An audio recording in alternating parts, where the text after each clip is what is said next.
Bonjour et Boker Tov, nous allons étudier aujourd'hui la sixième montée de Parashat Vayechi, le Shishi, dans le cadre du Bet Midrash Hillel, Bet Midrash fondé à la mémoire du Rav Hillel Pevzner Zichrono Livracha.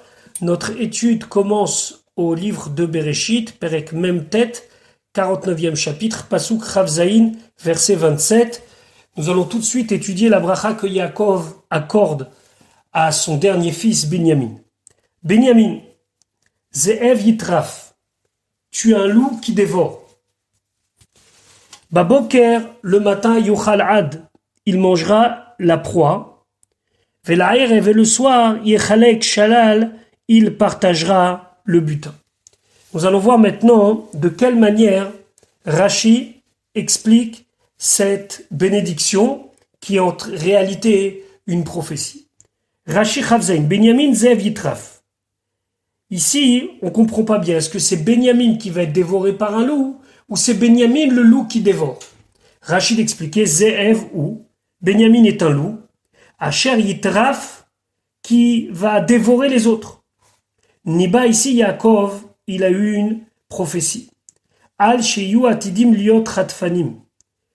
Sur le fait que dans le futur, ils seront des Khatfanim. C'est quoi des Khatfanim? Des gens qui attrapent leur proie. De quoi on parle ici? On fait référence à un pasouk dans le livre de Shoftim. Vachataftem lachem ish ishto. Chacun prendra sa femme. Bepilegesh bagiv'a, dans l'histoire de la pilegesh, de la concubine à Giv'a. Très rapidement, parce que d'abord c'est un sujet très douloureux et c'est un sujet qui mérite une étude à part, c'est dans le livre des Juges, à partir du chapitre 19. Là-bas, l'histoire est la suivante. Il y avait des gens qui avaient pris une femme qui était de passage avec son mari et il s'était comporté avec elle de manière interdite à tel point qu'elle en est morte.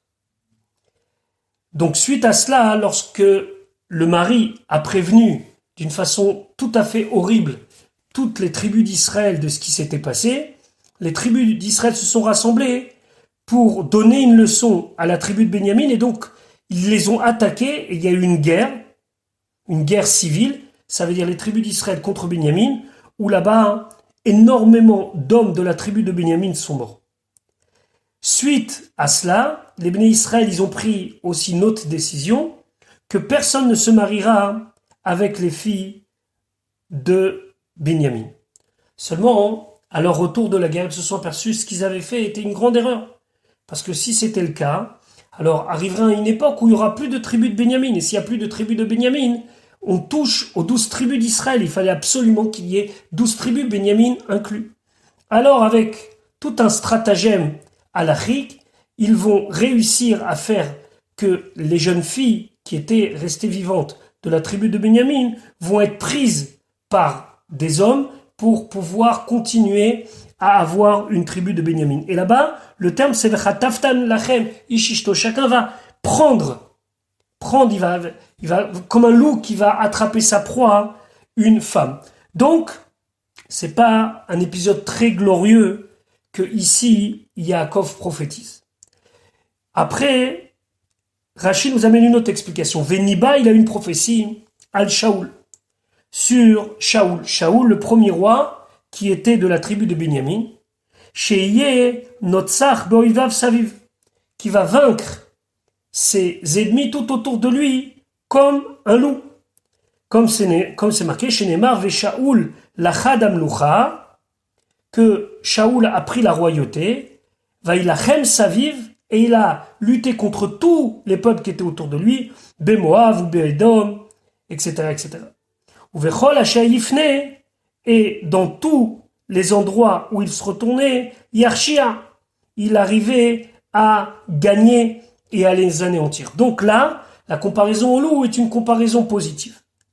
Baborker Yochal Ad, le matin il mangera Ad, la proie, Lachon Biza ou Shalal. En vérité, Rachid dit que c'est la même chose que le butin. Ametur Geman, Adaa, parce que le mot Biza, butin, il peut être traduit Adaa, donc Ad ici fait référence sous une autre manière au butin.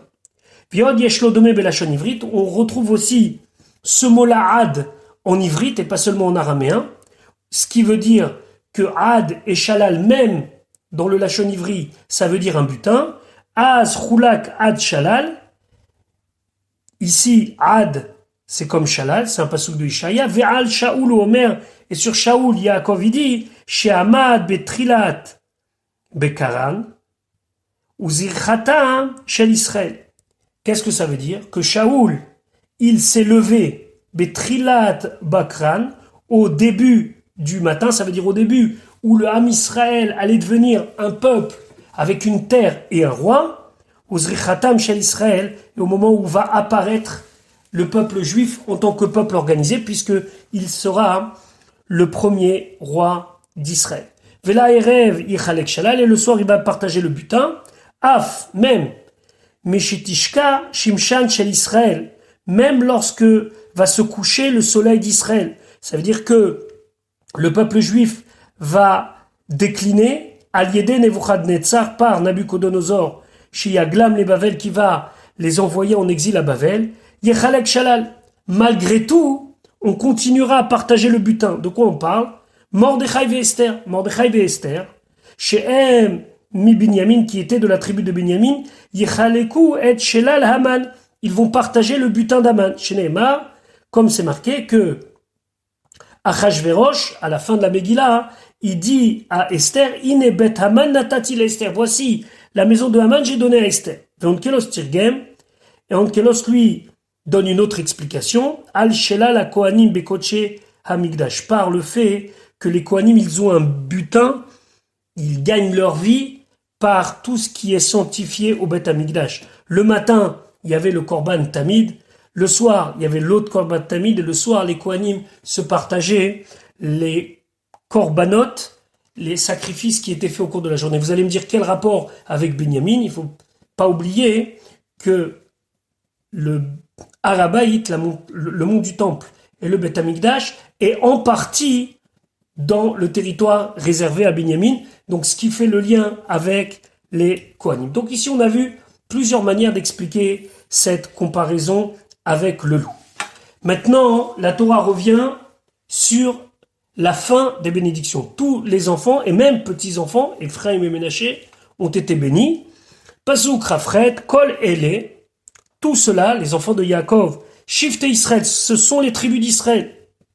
Shenem Asar, ils sont 12. Vezot, Asher Diberlaem, et c'est ceci que leur a parlé Aviem leur père, Vaïvarechotam, et il les a bénis. Ish, chacun, Asher Kevichato, comme sa bénédiction, Berachotam, il les a bénis. Donc ce qui saute aux yeux tout de suite, c'est la répétition, Vaïvarechotam, Ish, Asher Kevichato, Berachotam, comme si on parlait de deux sortes de bénédictions ici. Rashi, Vezot Asher Diber Laem Aviem Vaïvarechotam. Voici ce que leur père leur a parlé, il les a bénis.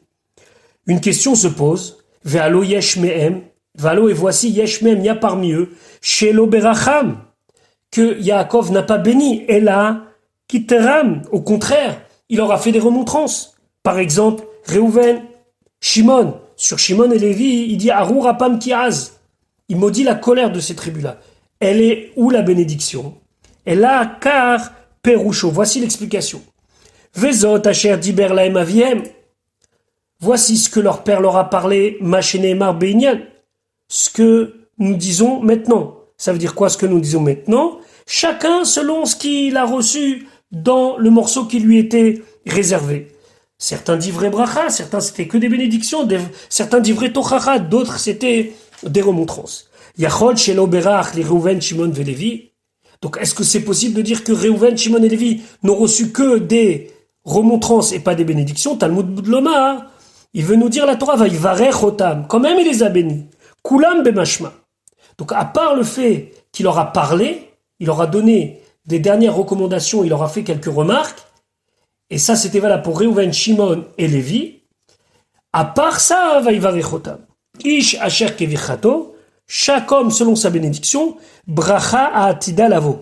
La bénédiction qui va lui revenir au futur. Atida lavo, alkol echad vechad, sur chacun, comme nous avons étudié ces 2 derniers jours, comment Yaakov les a prévenus, en tout cas a eu des prophéties sur le futur de chacune des tribus. Berach otam, il les a bénis. Lo hayalo lomar ela ish asher kevichato berach oto. Normalement, selon la syntaxe de la phrase, on aurait dû dire, comme au début on parlait au singulier, la fin aurait dû être au singulier. Ça veut dire ish asher kevichato, chaque homme selon sa bénédiction, berach oto, il l'a béni à lui. Pourquoi berach otam? Rachid de dire matalmud lomar berach otam, il les a bénis, il passe d'un singulier à un pluriel. Les filles chez Nathan, les Yehuda, Gvurat Ari. Puisqu'il a donné à Yehuda, Gvurat Ari, la vigueur du lion. Ou le Benyamin et à Benyamin, Khatifato Shel Zeev, le fait qu'il puisse attraper sa proie comme un loup. Ou le Naftali Kaloto Shel Yaïl, et Aïl, pardon. Et à Naftali, il a donné la légèreté de la gazelle, de la biche. Yachol, Shelo, Kelalam, Kulam, Bechol, Abrachot. Est-ce que c'est possible que, puisqu'il a désigné certains avec une qualité particulière, ceci n'est pas englobé pour tous? Talmud Lomar, Berach Otam, il les a bénis. Ça veut dire quoi? Après qu'il a souligné la bénédiction qui est réservée particulièrement à chacun, il a réservé aussi une bénédiction plus générale pour que chacun soit un petit peu comme l'autre. Et donc on pourra retrouver dans certaines tribus, des traits de caractère ou des comportements qui sont dignes d'une autre tribu, parce que Berach Otam, il les a tous englobés, finalement, avec une seule bénédiction. Maintenant, nous allons voir véritablement les derniers instants de la vie de Yaakov. Pasuk Raftet. Vaïtsav Otam, et il les a ordonnés. Yaakov a ordonné à ses enfants. Vayomer Aleem, il leur a dit. Ani ne'esaf el ami. Alors si je veux traduire textuellement, c'est je rentre à mon peuple. En vérité, ça veut dire je quitte ce monde. Et on verra dans Rachi pourquoi employer le mot ne'esaf. Ça veut dire rentrer. Et qu'est-ce qu'il demande? Kivru oti el avotai. Enterrez-moi el avotai avec mes ancêtres. Ou el ameara, dans la grotte, qui se trouve où? Asher Bisdé Ephron Achiti, qui se trouve Bisdé dans le champ de Ephron Achiti. Là, ici, il est obligé, encore une fois, Yaakov, malgré qu'il avait déjà fait à Yosef au début de la paracha, de rappeler fortement sa volonté, parce qu'il a toujours une crainte. Selon le Ramban, sa crainte est qu'au final, le pharaon ne va pas laisser partir Yosef. Donc maintenant, il engage pas seulement Yosef, comme au début de la paracha, il engage tous ses enfants. Rashi, Ne'esaf el ami. Rashi s'intéresse au sens du mot Ne'esaf el ami. Al-Shem, Rashi nous dit, cette expression, elle est sur le fait, chez Machnissim ha-nefashot, on fait rentrer les âmes, el mekom gnizatan, à l'endroit qui leur est réservé dans le Olam Haba. Chez Yesh Asifa, Belashon Ivri, chez Ilashon Achnasa. Parce que des fois, le mot Asifa, ça veut dire rentrer quelque chose. Kegon par exemple, Ve'en ish me'asef otam habayta. C'est dans le livre de Shoftim, il n'y a personne qui a accueilli les gens, on dit En ish me'asef otam, il n'y a personne qui les faisait rentrer à Baïta. Me'asef, ça veut dire rentrer. C'est marqué dans le livre de Dvarim, Va'asafto el tor betecha, tu le rentreras dans ta maison. Ou bien c'est marqué dans le livre de Vaikra, Beospechem et tevu ataretz. Lorsque vous allez engranger, vous allez faire rentrer la récolte de la terre. Achnasatam la baït mipna gishamim. Là-bas, c'est faire rentrer la récolte à cause de la pluie. La même chose, Beospecha et maasecha, ça veut dire lorsque tu vas faire rentrer le fruit de tes actions. Ou kol asifa amura bemita. Et la même chose, lorsqu'il y a le mot asifa qui concerne la mort, ça veut dire faire rentrer. Afulashon achnasa. Ici aussi, ça veut dire faire rentrer, mais ici, ça veut dire faire rentrer les Neshamot dans le Gan Eden, dans l'endroit qu'il aurait réservé. El avotai, c'est pas ici à traduire vers, mais c'est im avotai, avec mes pères. Là, Yaakov va continuer à bien préciser l'endroit pour qu'il n'y ait pas de quiproquo et qu'on l'enterre autre part que dans la Meharat à Marpella. Pasuk Lamed, ba Mehara, dans cette grotte, Asher Bisdé à Marpella, qui se trouve dans le champ de Marpella. Alors attention maintenant, c'est plus des à Ephron Achiti, mais c'est des à Marpella. Asher Alpene Mamré, qui se trouve face, devant la plaine de Mamré, Beretz Kenan, dans la terre de Kenan. Après, on pourrait penser que les enfants vont dire à leur père, mais papa, quelle légitimité on a? Alors il dit, Asher Kana Avram et Assadé, que Avram il a acquis ce champ-là, de qui met Ephron Achiti, de Ephron le Chiti, la Chouzat Kaver pour en faire une sépulture. Et Yaakov continue. Vous voulez plus de légitimité? Alors je vais vous dire. Shama, Pasuk Lamed Aleph, Shama là-bas, Kavrou et Avram. Ils ont enterré Avram, Vet Sarah Ishto, et Sarah sa femme. Shama là-bas, Kavrou et Yitzhak. Ils ont enterré Yitzhak, Vet Rivka Ishto, et Rivka sa femme. Veshama, et là-bas, Kavarti et Léa, j'ai enterré Léa. C'est intéressant, hein, souligne les Mefarshim, qu'il parle comme si lui n'avait pas participé à l'enterrement de Yitzhak et de Rivka. Parce que c'est finalement lui qui a organisé les obsèques de ses parents. Alors en vérité, le Ramban dit lorsqu'il a dit Shama Kavru et Yitzhak, il est resté flou pour ne pas avoir à dire j'ai enterré Yitzhak avec Esav. Donc Yaakov voulait pas rappeler ça. Deuxièmement, le Ramban de rappeler qu'il ne pouvait pas dire j'ai enterré ma mère Rivka parce que il n'était pas l'enterrement de sa mère. Donc Vet Rivka Ishto, c'est la femme de Yitzhak. Et lui, il n'était pas là-bas.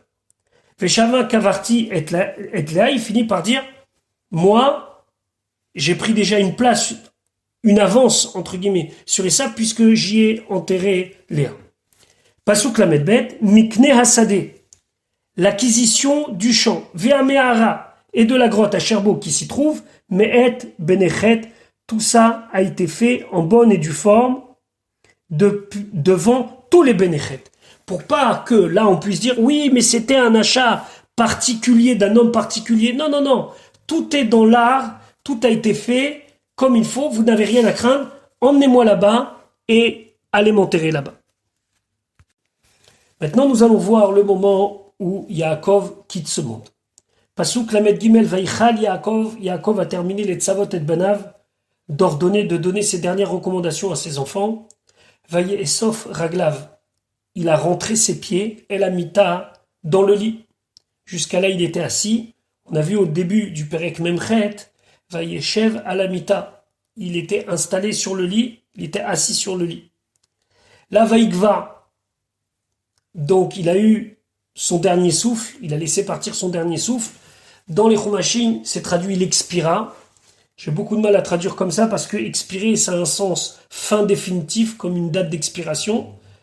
Mais ça veut dire simplement que son âme est sortie. Vayehasef El Amav. Alors, si on veut traduire textuellement, Vayehasef, et il est rentré El Amav avec son peuple. Ça veut dire, il a rejoint les gens qui lui ressemblaient, ça veut dire les tzadikim, dans le Olam Haemet, dans le monde de la vérité. Rashi Vayesov Raglav, il a rentré ses pieds, Ichnis Raglav, il a fait rentrer ses pieds dans le lit, puisqu'il était jusqu'à là assis. Vaïgva, donc il a expiré, Vayehasef, et il est retourné, il est rentré vers son peuple, vers ceux qui étaient comme lui des tzadikim. Et là, Rashi fait un constat où mita lonem rabo. Le mot mita, le mot mort, n'est pas dit ici. Vamrou rabotenu zichronam livracha, nos chachamim disent Yaakov Avinu lomet. Yaakov Avinu n'est pas mort. Et c'est remarquable le fait que Rashi n'amène pas la suite de la Gemara. Puisque la suite de la Gemara, c'est quoi? C'est que Mazaro Bachaim, Afu Bachaim, comme sa descendance est vivante, lui aussi il est vivant. Mais Yaakov, ici, d'après Rashi, n'est pas mort, tout simplement, sans plus d'explication. Et d'ailleurs, on va voir que les Mefarshim et le Orachaim, particulièrement, va aller dans ce sens-là qu'il n'est pas mort, dans le sens le plus simple du terme. On va voir ça tout de suite. Donc, Perek Nun, chapitre 50, Pasuk Aleph, Vaïpol, Yosef est tombé al Pene Aviv sur le visage de son père. Le Midrash dit que c'était pour lui fermer les yeux. Vaïev Kalav, il a pleuré sur lui. Vaïchaklo. Et il l'a embrassé. Le Rachaim ici dit, comment est-ce possible que Yosef il embrasse un mort? On sait très bien que le mort, même s'il est Yaakov, même s'il est le plus grand, reste le mort, il est tamé, il est impur. Et on dit que la Toumat Met, c'est la Touma la plus forte, l'impureté la plus forte. Et là, hein, c'est extraordinaire ce que le Racham dit, il va Ishaklo, lo le Yaakov, il embrassait Yaakov. Parce que Yaakov, il était vivant, Kichayou. Et ce qu'on voyait avec les yeux, c'était simplement comme quelqu'un qui était endormi. Mais il pouvait l'embrasser parce qu'il n'était pas mort. Donc encore une fois, cette idée qui demande beaucoup d'explications, que Yaakov Avino le met, puisque son fils se permet de l'embrasser post-mortem. Pasuk bet. Faïtsav Yosef et Avadav. Yosef, il a ordonné, et Avadav, ses serviteurs, et Arofim, les médecins, lachanot et aviv, pour embaumer son père. Vaïchantu Arofim, et ils l'ont embaumé les médecins, et Israël, Yaakov. Le Rachem d'expliquer, mais pourquoi alors il a demandé d'embaumer son père si pour lui il n'est pas mort? Il a craint, dit le Rachem dans son explication, que lorsque les Égyptiens vont voir cet homme à 147 ans qui n'est pas mort, et ils n'ont jamais vu une telle chose, alors ils allaient le prendre pour un dieu. Ils auraient dû tout de suite sentir que ce qui arrive à un corps d'un mort n'arrive pas à Yaakov. Alors lui, Yosef, il a joué le jeu jusqu'au bout, et il a dit, il faut l'embaumer, et ils l'ont embaumé. Rachid expliquait, la chanot est aviv, inyan mirkachat besamim ou, c'est le sujet de faire un mélange de baume odorant pour que le corps ne sente pas mauvais et ne se décompose pas. Pasuk guillemets. Vaïm le'u lo arbaim yom. Ça, c'est arrivé, ça s'est complété 40 jours. Kichen, car ainsi, yimlehu yeme achanutim, se passaient les jours d'embaumement. Vaïfku oto, ils l'ont pleuré, Mitzraïm, l'Égypte, shivim yom, 70 jours. 40 jours pendant la période d'embaumement et 30 jours de deuil, de pleurs. Rashi, vaïmlehu, ishlimulo yemechanitato. Ils se sont complétés, ça veut dire ils sont arrivés à terme les jours d'embaumement, c'était 40 jours, c'était tout un processus qui était très long, Hachemalulo, jusqu'à que ça c'est arrivé, Arbaim yom, 40 jours. Vaïfku oto, ils l'ont pleuré, Mitzraïm, l'Égypte, Shivim yom. Pourquoi? Arbaim yom, 40 jours pendant l'embaumement, ou Shloshim, les Bechi, et 30 jours de pleurs en signe de deuil. Et pourquoi ils l'ont tellement pleuré? Les filles, Sheba Alaim Bracha les raglos. Les filles, car Sheba Alaim Bracha, la Bracha est venue les raglos grâce à lui. Shekala Arav, s'est arrêté la famine, Vehayu Menilos Midbarichin, et les eaux du Nil amenaient la bénédiction. Donc pour eux, c'était un vrai deuil national. La période de 40 ans d'embaumement est réelle et historiquement parlant, et on voit que jusqu'à aujourd'hui, les momies en Égypte sont pratiquement intactes parce que c'était un très très long processus de mélange de diverses herbes odorantes, etc., pour pouvoir conserver le corps. Maintenant, on va voir l'accomplissement de la dernière volonté de Yaakov, celle d'être enterré en Eretz Israël. La première étape, c'est de demander l'autorisation du pharaon pour déplacer le corps de Yaakov et l'enterrer en Eretz Israël. Pasuk Dalet. Vaya Avrou, ils sont passés Yemé Bechito, les jours de son pleur, ça veut dire les 30 jours de deuil national. Vaïdaber Yosef, il a parlé El Bet Paro, à la maison de Paro, ça veut dire aux gens importants, aux conseillers, aux proches du pharaon, les morts en disant Im na, s'il te plaît, matzatichen benechem, j'ai trouvé grâce à vos yeux. Daberuna, parlez, s'il vous plaît, ou bien parlez maintenant, beozne Pharaon, aux oreilles de Pharaon, les morts en disant. Et donc, Yosef va leur dire carrément le texte. Qu'est-ce qu'ils doivent dire au pharaon? Pasukhe. Avi, mon père, Ishbiani, les morts. Il m'a fait jurer en disant. Deux points, ouvrez les guillemets. Et là, il va citer les paroles de son père Yaakov qui doivent être répétées au pharaon. Iné, voici Anochimet. Je m'apprête à mourir. Bekivri, dans mon tombeau, Asher Karitili, que je me suis creusé. C'est une des manières d'expliquer le mot ici. On verra qu'il y en a d'autres. Beretz Kenan, dans la terre de Kenan, Shama là-bas, Tikbereni, tu vas m'enterrer. Ça, c'est les paroles de Yaakov. Et maintenant, voilà la demande de Yosef, Ve'ata et maintenant, et Elena, je vais monter s'il te plaît, et sinon, Na, on peut traduire aussi immédiatement, tout de suite, Ve'gbera et ta vie, et je vais enterrer mon père, Ve'ashuva, et je reviendrai. Le Rajbam d'expliquer qu'il lui a dit ça pour lui dire ne t'inquiète pas, je ne vais pas rester là-bas. Je reviens et je m'occupe comme avant de mon poste. Asher karitili, que je me suis creusé kipshuto. Ça veut dire creuser, il s'est creusé un kever, il s'est creusé un tombeau. Comme c'est marqué, ki che ishkan, un homme creusera.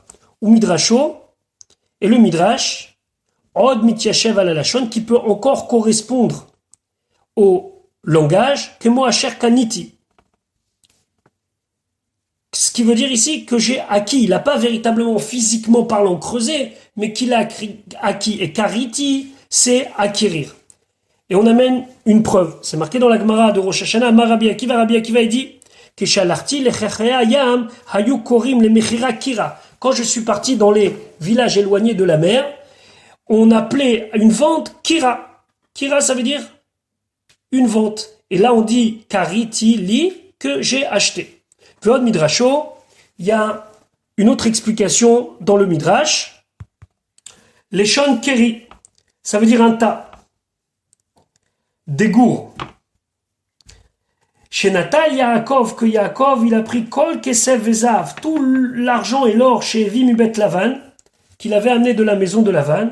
Veasa auto keri, il en a fait un tas. Ve'amar l'Esav, il a dit à Esav, Tolze, prends cela, bishvil chelkecha b'me'ara, en échange de ta part dans Me'arat Tamarpela. Donc, Asher karitili, on peut le traduire de trois manières, que je me suis creusé, ou que j'ai acquis, ou bien que j'ai mis en tas de l'argent pour acquérir cette part. Encore une fois, c'est les paroles de Yaakov que Yosef dit au conseiller pour répéter au pharaon. Pasuk Vav, Vayomer Paro il a dit, allez, monte, ukvor et avicha, et enterre ton père, kacher ishbi'echa, comme il t'a fait jurer. Rashi, kacher ishbi'echa, comme il t'a fait jurer. Il voulait lui souligner, c'est parce qu'il t'a fait jurer et que tu t'es engagé que je te laisse. Ve'im lo bishvil hashvua, mais si c'était pas pour le serment, lo haïti manichacha, je t'aurais pas laissé. Alors, on peut se poser une question, alors pourquoi le pharaon lui a pas dit, bah toi t'as juré, tant pis, moi je suis contre ton départ. Aval yere lomar, mais il avait peur de dire avor à la choix, transgresse ton serment. Ça veut dire, ne fais pas ce que tu as promis. Chez Lo Yomar, pour pas que Yosef lui dise, Imken, si c'est comme ça, et evor à la choix, je vais aussi transgresser ce que je me suis engagé, chez Nishba'ti lecha, que je t'ai juré, chez Lo Hagalé, que je ne vais pas dévoiler aux Égyptiens, al Lashon HaKodesh Shani Makir, que je connais une langue de plus que toi, le Lashon HaKodesh. Odef, al Shivim Lashon, en plus des 70 langues qui étaient nécessaires pour être au poste où Yosef était. Ve'ata encha makir bo, mais toi, la langue en plus, le Lashon HaKodesh, tu ne connais pas. Et au moment de ma nomination, tu m'as demandé de jurer, de m'engager, de ne pas dire cela, pour ne pas te dénigrer aux yeux de ton peuple. Donc si tu me dis de ne pas faire cela, alors je ne vais pas faire cela. Non seulement je ne vais pas enterrer mon père comme je me suis engagé, mais puisque je suis plus engagé, alors je vais dire la vérité te concernant. Kedeita b'masechet sota. Comme c'est marqué dans Masechet Sota. Et tout ça, c'est dans la tête du pharaon. Donc le pharaon préfère lui donner l'autorisation qu'il parte, mais au moins qu'il ne dise pas la vérité concernant le niveau linguistique de Pharaon.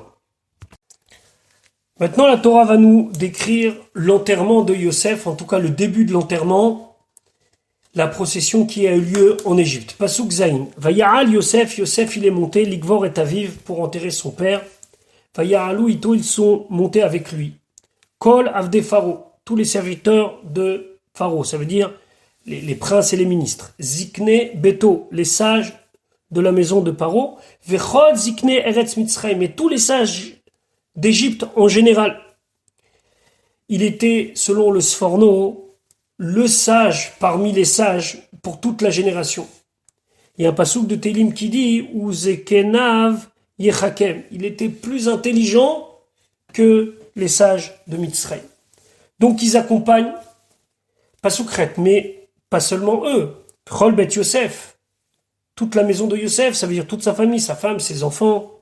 Vechav, ses frères. Ou bet Aviv et la famille de son père, ça veut dire ses neveux. Rak tapam, seulement les petits-enfants, Vetsonam, leur petit bétail, ou Vekaram, et leur gros bétail, Azvu, ils ont laissé Beretz Goshen dans la terre de Goshen. Pasuk Tet, Vaya Alimo, et monté avec lui, Gam Rechev aussi des chars, Gam Parashim aussi des cavaliers, tout cela pour l'accompagner et pour le garder en chemin. Vayeyi Amachane, et le camp était Kaved Meo, très imposant. Le Ramban avait expliqué précédemment qu'il y avait Tsefo, c'est le petit-fils de Esav qui, en entendant qu'il y avait ce convoi funéraire, il est venu, il a fait une guerre. Et Yosef l'a capturé, lui et ses soldats, et il les a pris en captivité en Mitzrayim. Et tout le temps où Yosef était vivant, ils étaient en Égypte. Finalement, il a réussi, ce Tsefo, fils de Eliphaz et fils de Esav, de fuir, et il est parti, et finalement il est devenu un des rois d'Italie.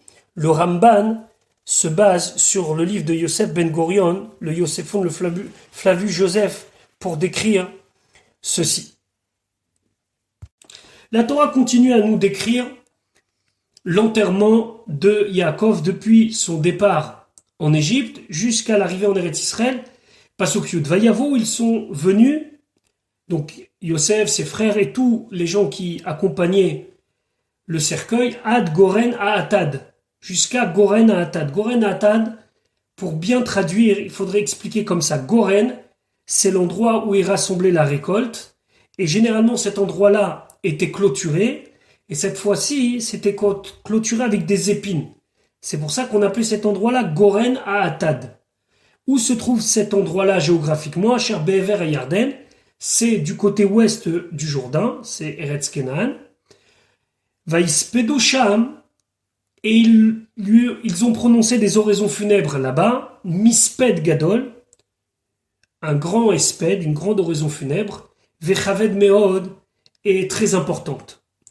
Vayaas le Aviv, et il a fait à son père Yosef, Evel, un deuil Shivat Yamim de 7 jours. Rashi, Goren à Atad, Mukaf Atadim Aya. C'était un endroit qui était Mukaf, entouré, Atadim d'épines, Aya il était. Feraboté nous darchou, nos Chachamim expliquent dans la Gemara Masechet Sota, Al-Shem HaMeora, sur un événement qui s'est passé à ce moment-là. Shebaou Kol Malchei Chenaan Unesi Ishmael la Milchama. Tous les princes de Canaan et aussi une partie des princes de Ishmael sont venus pour lutter contre les enfants d'Yaakov. Vekavan Sheraou Kitro Shel Yosef Taloui Ba'arono Shel Yaakov. Vekevan et puisque Sheraou ils ont vu Kitro Shel Yosef, la couronne de Yosef Taloui Ba'arono Shel Yaakov, qui était posée sur le cercueil de Yaakov. Alors là ils ont compris la grandeur de celui qui était dans le cercueil. Amdou Choulam, ils se sont tous arrêtés, Vetalou Bokitreem, et ils ont enlevé leur couronne et ils l'ont posée sur son cercueil. Veikifuhu Ketarim, et ils l'ont entouré de couronnes, Kegoren Amukav Siak Shel Kotsim, comme un goren, comme une grange, un endroit où on rassemble la récolte qui est entourée de barrières d'épines. Le Rashbam d'expliquer c'est quoi Misped Gadol Vechaved Meod, grand et important. Alors lui il dit d'abord il y avait une grande quantité de gens qui ont pris la parole et tous les discours étaient remplis de louanges envers Yaakov. D'autres expliquent que Gadol c'est que ça a duré longtemps, Vechaved ça veut dire que c'était lourd, ça rentrait, c'est des paroles qui ont pénétré le cœur de chacun. En tout cas, suite à cette période de deuil de 7 jours, Pasuk Yudalev Vayar, et ils ont vu Yoshev Haaretz à Kenani, l'habitant de la terre du Kenani. On sait très bien que des fois on utilise un singulier pour parler de nombreuses personnes, comme c'est le cas ici. Et à Evel, le deuil, Begoren Atad, donc dans l'endroit qu'on appelle Goren Atad. Vayomeru, et ils ont dit Eved, Kaved, Ze, c'est un deuil important, les Mitzrayim pour l'Égypte. Alken, Karashema, c'est pour ça qu'ils ont appelé le nom de cet endroit-là Avel Mitzrayim, Asher Be'ever à Yarden, et cet endroit-là se trouve du côté ouest du Jourdain. Pasuk Yudbet, Vayasu Vanavlo, ses enfants lui ont fait Ken, ainsi qu'Asher Tzivam, comme il leur avait ordonné. Rachid expliquait qu'Asher Tzivam, Maou Asher Tzivam, qu'est-ce qu'il leur avait ordonné. Alors il faut aller à la suite. Pasuk Yud Gimel, Vaïsu Oto Vanav, ses enfants l'ont porté Artsa Kenan, vers la terre de Kenan, Vaïkberu Oto, et ils l'ont enterré Bim Arat, dans la grotte, Sédé à Marpella, du champ de Marpella, Asher Kana Avram, que Avram a acquis, est à Sadé le champ, la Chuzat Kever, pour une sépulture, met Ephron Achiti, de Ephron le Chiti, Al Pene Mamré, sur la plaine qui se trouve face à Mamré. Ici, Rachid de dire, Vaïsou Oto Banav, ses enfants l'ont porté Velobne Banav, et pas ses petits-enfants. Pourquoi? Chez Kartzivam, car ainsi Yaakov les avait ordonnés. Al Yisou Mitati Lo Ish Mitzri, ne porte pas mon cercueil ni un Égyptien, Velo Echad mi Benechem, et pas l'un de vos enfants, Shem Ibnot Kenan, car ils sont les enfants d'une union avec les Bnot Kenan. Et là, Athènes, mais vous mes enfants, vous allez me porter. Vekavalahem, il aura fixé Makom, un endroit. Chacun, il savait exactement où il devait se placer. Shlosh al Mizrach, 3 à l'est du cercueil, Vechen, les Dalet, Ruchot, et ainsi aux 4 points cardinaux. Ou Kesidran, les Massa, et c'est dans le même ordre qu'ils vont voyager, Machane Shel Degalim, les campements avec les fanions, lorsque les Bnei Israël seront dans le désert. Et bien cet ordre-là que l'on va retrouver à l'époque de Moshe Rabbeinu dans les 40 ans du désert, Nikve ou Kan, ça a été fixé ici. Maintenant, il y a plus de monde et il n'y a que 12 places. Alors Rachid expliquait, Lévi Loïssa, Lévi ne portera pas. Chez Ouati de la 7 est Aaron, parce que plus tard il portera le Aaron. Ve Yosef et Yosef Loïssa ne doit pas porter. C'est encore les dernières recommandations d'Yaakov. Pourquoi? Le fichu Melech, car il est roi. Ménaché et Ephraim, et donc Ménaché et Ephraim prendront la place de Lévi et de Yosef. Youtartem, ils seront à leur place. Vezéou, et ceci fait référence à ce que l'on va apprendre Bezrat Hashem beaucoup plus tard dans le livre de Bamidbar. Ish al Diglo Beotot. Un homme comprend sous son fanion, sous son drapeau, Beotot, selon les signes. La fin du pasouk, c'est les bêtes abotam de leur maison paternelle. De quel signe on parle? Beot chez Masaraviem, par le signe que leur ancêtre leur a transmis, l'Issamitato, pour porter son cercueil. Donc vraiment, les funérailles étaient organisées de la manière la plus précise par Yaakov lui-même avant de quitter ce monde. Pasouk Yud Dalet. Vayashov Yosef Mitzrayma. Yosef est retourné en Égypte, où lui, Vechav et ses frères, Vechol Haolim Ito, et tous ceux qui sont montés avec lui, Ligvor et Aviv, pour enterrer son père, Achare Kovro et Aviv, après qu'il ait enterré son père. Ici, on peut souligner une différence entre l'aller et le retour. Si on reprend le pasouk, le verset qui nous décrivait le départ, là-bas, c'était les sages de l'Égypte qui étaient passés devant les frères de Yosef. Et ici, c'est les frères de Yosef qui passent avant les sages de l'Égypte. Pourquoi? Rashi de nous expliquer. Uvecha vechol haolimito. Bachazaratan kan, à leur retour ici, Igdim, Echav la Mitzrim. On a d'abord fait devancer, on voit que le pasouk nous parle d'abord de ses frères, après les Égyptiens à Olimito qui étaient montés avec lui. Ou Ve'ali Khatam, alors qu'à l'aller, Igdim, Mitzrim, Lechav, c'est les Égyptiens qui étaient passés devant ses frères. Chez Neymar, comme c'est marqué, référence au Pasuk Zaïn, au verset 7 de notre Perek, Vaya'alou Ito, ils sont montés avec lui, Kol Avde Paro, tous les serviteurs de Paro, etc. Et après c'est marqué, Kol Bet Yosef Vechav, toute la maison de Yosef et ses frères. Et là, qu'est-ce qui s'est passé? Pourquoi à l'aller, c'était pas dans le même ordre que le retour? Les filles chez Raoult, parce que les Égyptiens, ils ont vu Kavod, l'honneur chez Assou Malchi Kenan, que les rois de Kenan ont fait. Chez Talou qui traîne Barono chez Yaakov, qu'ils ont mis leur couronne sur le haron de Yaakov, sur le cercueil de Yaakov.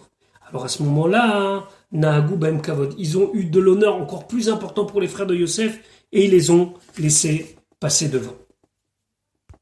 Donc voilà, tout le monde est de retour, ils sont en Eretz Mitzrayim, et là les frères ont une crainte. Quelle va être la réaction de Yosef après la mort de Yaakov? Peut-être que maintenant, il va se venger d'eux. Pasuk Tedvav. Vaïrou, ils ont vu Aché Yosef, les frères de Yosef, qui mettent Aviem, que leur père était mort. Rachi va nous expliquer qu'est-ce qu'ils ont vu de plus pour constater que leur père était mort. Ils le savaient déjà avant. Vayomerou, ils ont dit, Lou peut-être, Istemenu Yosef, Yosef, garde de la haine pour nous. Ve'achev yashiv lanu, et il va nous rendre, et kol hara, tout le mal, asher gamal nu oto, que nous lui avons fait. Rachid expliquait, Vaïrou, Aché Yosef, qui met Aviem. Ils ont vu les frères de Yosef que leur père était mort. Maou Vaïrou, qu'est-ce qu'ils, ça veut dire ils ont vu? Ils ont vu quoi? Quel élément?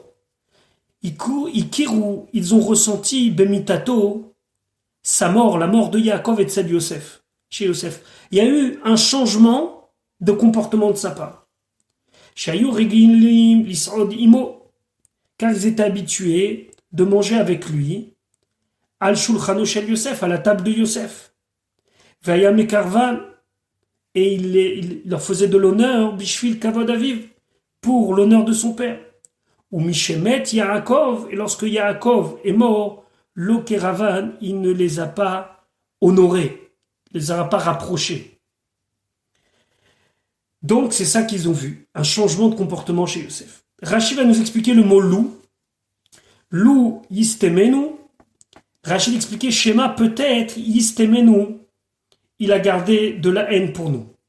Lou, le mot lou dans la Torah, mitralek, les inyanim arbe, il peut s'expliquer de diverses manières. Yesh lou, des fois le mot lou, meshamesh belachon bakasha. Des fois lou, c'est une demande, ou lachon alvaï. Et c'est comme si on dit si seulement. Kegon par exemple, lou yé kidvarecha, que ça soit comme ta parole.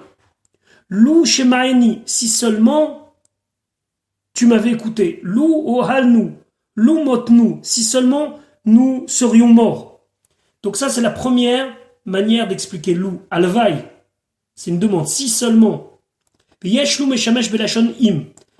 Yeshlu, il y a le mot lou qui est utilisé comme le mot im, si, kegon, lou chachmu, si ils avaient réfléchi, lou ikshafta les mitzvotai, si tu avais écouté mes mitzvot, velou anochi shokel al kapai, tout ça, ça veut dire si.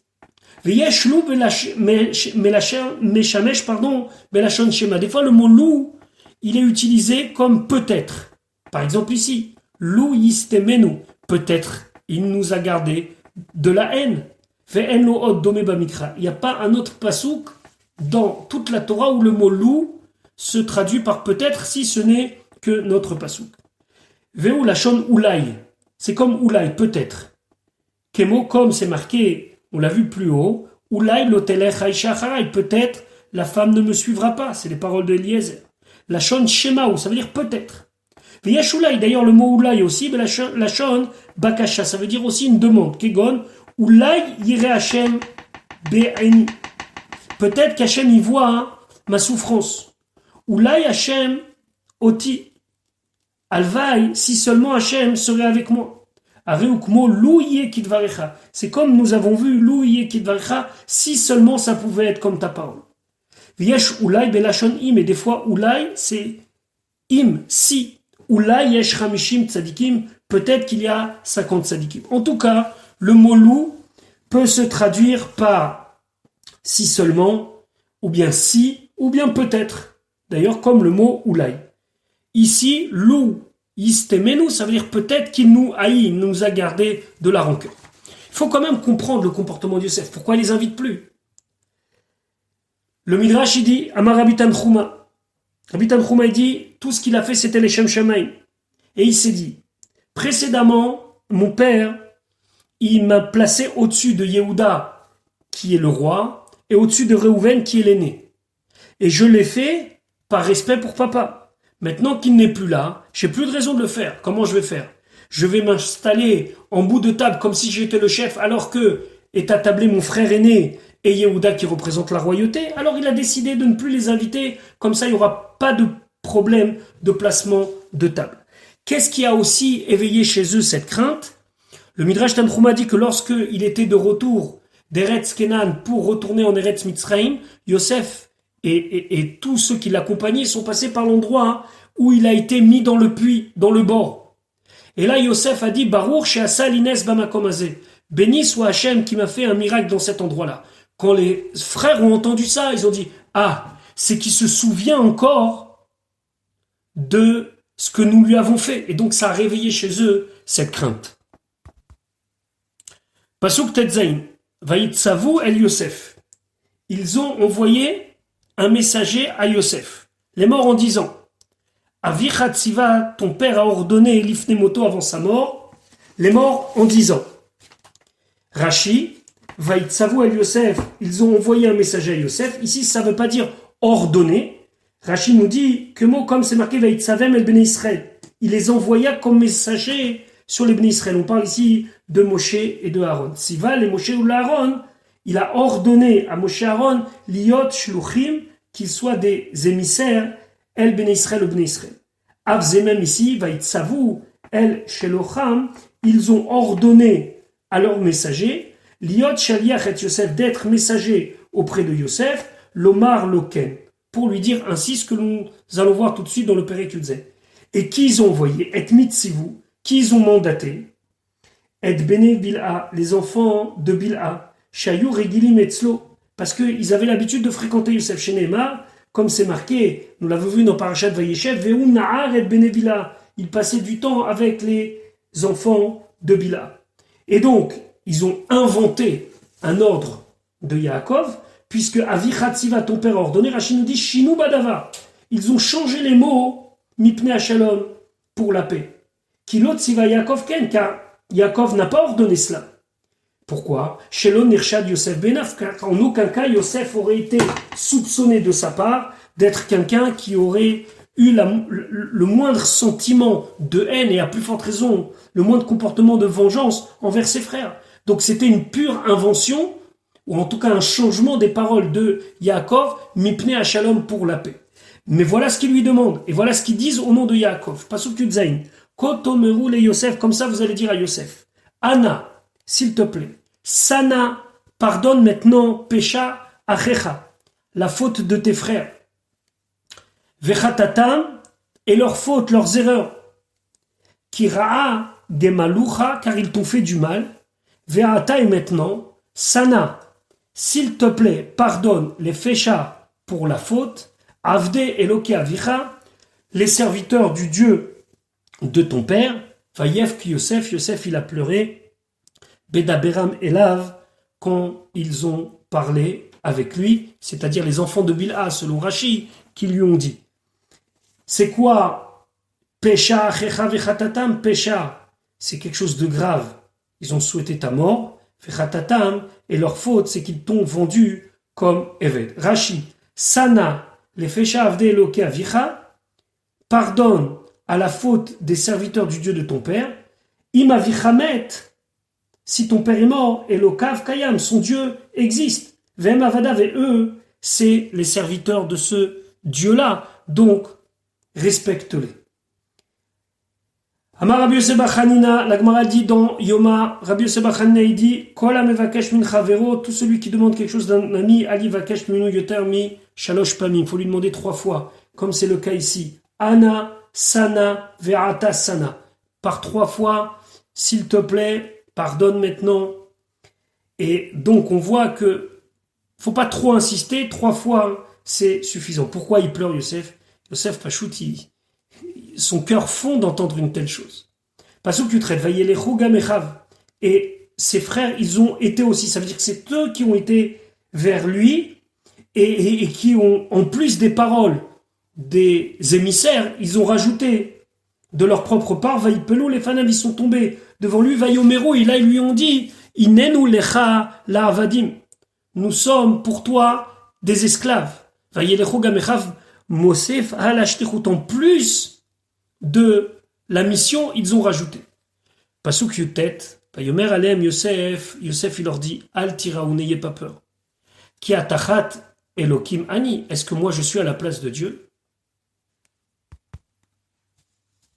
Rashi, Shema bimkomo ani, est-ce que moi je suis à sa place? Bitmiyas, c'est une interrogation. Il soulève une question, est-ce que moi je suis à la place de Dieu? Imaiti rotse la'ara lachem, même si j'avais voulu vous faire du mal, klumani yachol, je ne peux rien faire. Ve'alo atem kulchem chashavtem alayra, voici, atem kulchem tous chashavtem alayra, vous avez pensé du mal. Ve'akadosh baruchu chashava letova, et Akadosh baruchu a pensé une bonne chose. Ve'ech ani levadi, et comment je vais pouvoir tout seul yachot le'ara lachem, de vous faire du mal. Pasuk Raf. Ve'atem et vous chashavtem alayra, vous avez pensé du mal, pensé me faire du mal. Elohim, mais Dieu, chashava letova, il a pensé en faire du bien.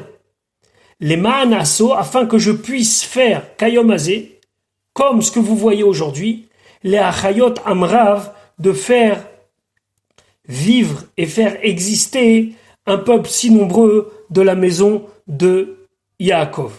Ça veut dire que finalement moi, j'ai rien à vous en vouloir et je peux rien agir contre vous.